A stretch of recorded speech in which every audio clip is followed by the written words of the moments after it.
Hey friends, Zach here. I wanted to briefly talk with you guys about mindfulness as well as being a soft voice in a loud room, which is a kind of a metaphor and a lesson that I've learned through time on my own. But just today, working with the Ching, I did a reading, and what it came up with was the taming power of the small, and it's strikingly similar. So I wanted to quickly compile these thoughts together, and I hope you all are having an awesome day. I'm going to try to excitedly blurt this out while hopefully staying decently grounded too, and make this enjoyable for you guys. So, very quickly, it's a simple idea overall that we can stop and check ourselves for mindfulness at any time. We often find ourselves in states of automation. We're very busy and we've got a lot of things going on, so we're always running. And because of that, we're not running at full efficiency. A lot of us are running at very low efficiency, unfortunately. But we can, at any point, stop. Like they say, take a deep breath. Like literally, possibly do that. Take the deep breath and ask yourself, how mindful are you? How mindful are you in that moment? And just through taking that deep breath, you will supplement the mindfulness immediately.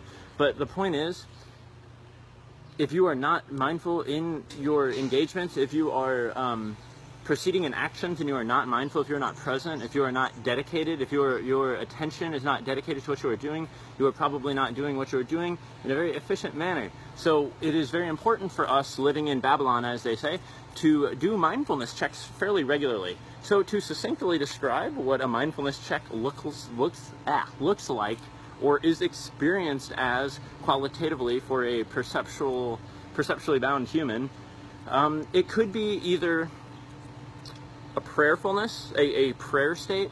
If somebody is in of a spiritual disposition or a religious disposition, coming to a center and saying, just feeling that connection to the divine, kind of dropping everything, clearing the mind for just a second, it's a brief meditation. Or if somebody is more scientifically predisposed and not as interested in the spiritual aspects, we can also look at it physiologically and physically and also see the direct benefit there. That if our brains are running rigidly and we have stress hormones and all these things in our body, we are not running at prime efficiency. So one can stop, breathe, provide oxygen, a known element which is going to be beneficial for our body's well-being. What I have learned is that breathing is intimately connected to the heart rate, and the heart rate is intimately connected to the brainwave function. And there's a triangle of sorts of a dynamic interaction between these three things. So it's fairly profound to consider that by stopping for a moment and affecting our breathing rate, we're going to affect our heart rate, we're going to affect our brain waves, which is ultimately the dynamic of brainwave and heart rate is what creates a lot of our emotional and mental states in the first place, or all of our emotional and mental states. So when we can almost kind of hack it in a way. I don't normally like using technological terminology as much, but it really is a way to almost hack it. So these mindfulness checks are a way to just kind of, it grounds you, but I would encourage you to do it regularly, or at least experiment with it, because I know myself, I feel I'm busy all the time and I often will overlook the mindfulness checks. And that's where the second point comes in, and being the small voice in a loud room, or the taming power of the small, as it is put in ancient Taoist wisdom. Sometimes in life, there's a big river, and it's really intense, and it's something that we can't conquer immediately. It happens regularly, sometimes consistently. In those instances, we might be in a loud room and all we have is a small voice. What the wisdom is in the I Ching, and this is something that, like I said, very much parallels a lot of things that I've meditated on through the years, is that when we're in these situations where there is a loud room, it is still good to use the soft voice. What they said in the I Ching really stood out as wise to me. It said, there's a time to plant seeds and not worry about the harvest of the fruits.